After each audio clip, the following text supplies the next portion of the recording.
Coming up, we will be on location at the Maryland Orthopedic Institute in Bethesda, Maryland, discussing the latest advances in orthopedic medicine and how they can help restore your life and improve your function by relieving the pain that so many of us suffer from, with one of the area's top orthopedic surgeons, Dr. Christopher Farrell. Dr. Farrell received his undergraduate and medical degrees from Georgetown University and completed his orthopedic residency at the Mayo Clinic in Rochester, Minnesota. He then performed a knee replacement and sports medicine fellowship at the Insull Scott Kelly Institute in New York, an additional fellowship training in hip replacement at the Hospital for Special Surgery in New York. Welcome, Dr. Farrell. Thank you so much again for coming to interview with us for our Top Doctors interviews. Thank you, Erin, and thanks for inviting me. Can you please begin by telling us about some of the latest advances in orthopedic surgery?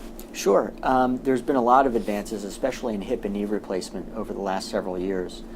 Many of these advances have focused on technique, implant design, and pain management. What type of problems do they address? Well, oftentimes they'll address patients who are suffering from severe debilitating pain in their hip or knee. And they can take patients' pain that prevents them from doing typical activities of daily living and make them more easily performed with minimal or no pain. And what are some of the patient benefits from these advances? So some of the benefits include shorter hospital stays, less pain associated with the procedure, and quicker recoveries, and ultimately better outcomes. Now, how are these procedures performed? Well, these procedures are performed generally in the hospital setting, although some procedures such as partial knee replacement are beginning to be performed in an outpatient setting. They're typically done after the patient has been cleared from their primary health care provider and on an elective basis. Who would you consider to be a good candidate?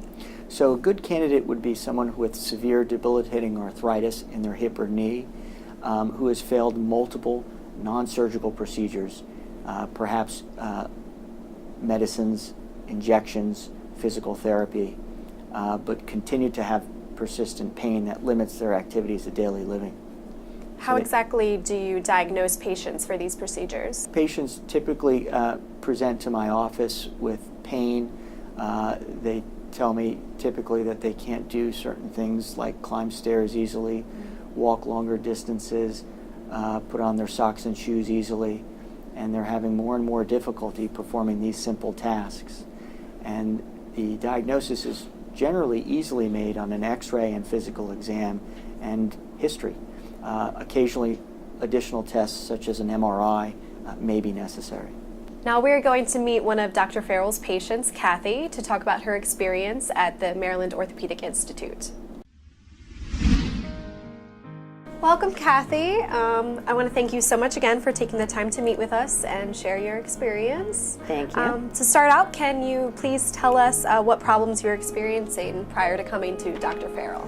I had been experiencing problems with all of a sudden one leg like dropping me.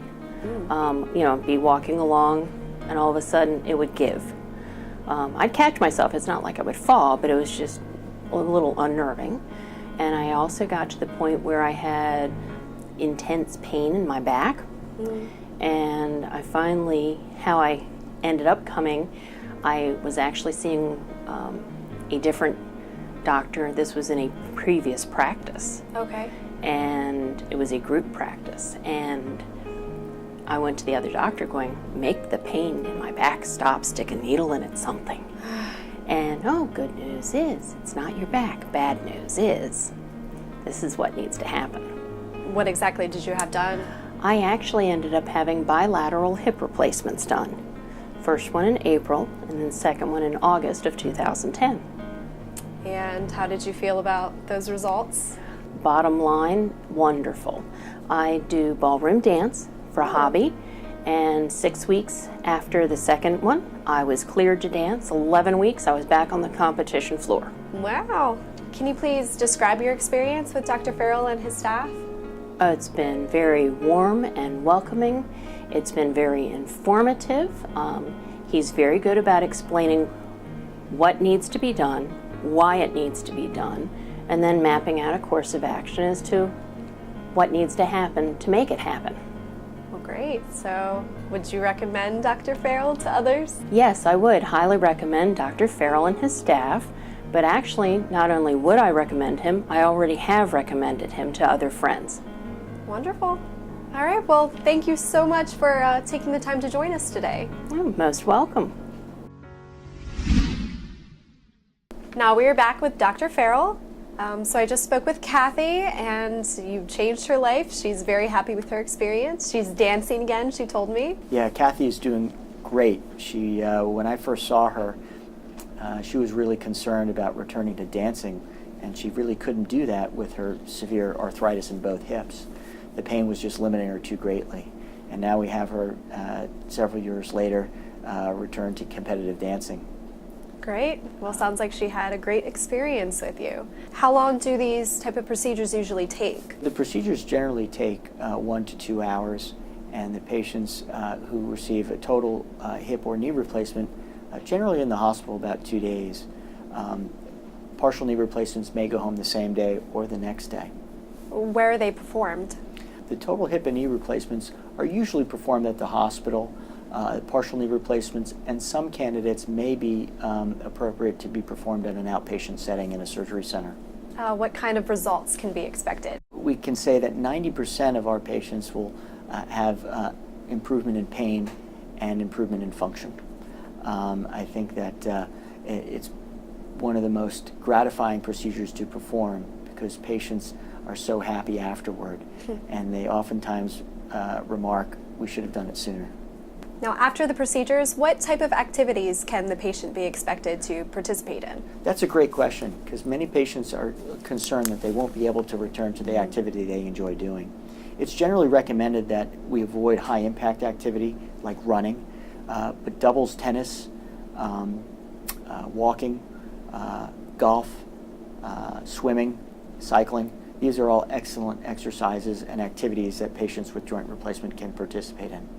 And Kathy, with her dancing. Absolutely. You and your practice have established a reputation and excellence for hip and knee replacement, orthopedic surgery, and patient care. Can you please tell us what sets your practice apart from others in the area? We've created a small practice with highly skilled, well-trained staff.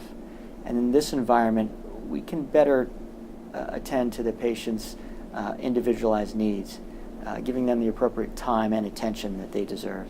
Well, thank you so much. This was all very informative. I want to thank you again, Dr. Farrell, for taking the time and participating in our Top Doctors interviews. Great, thank you.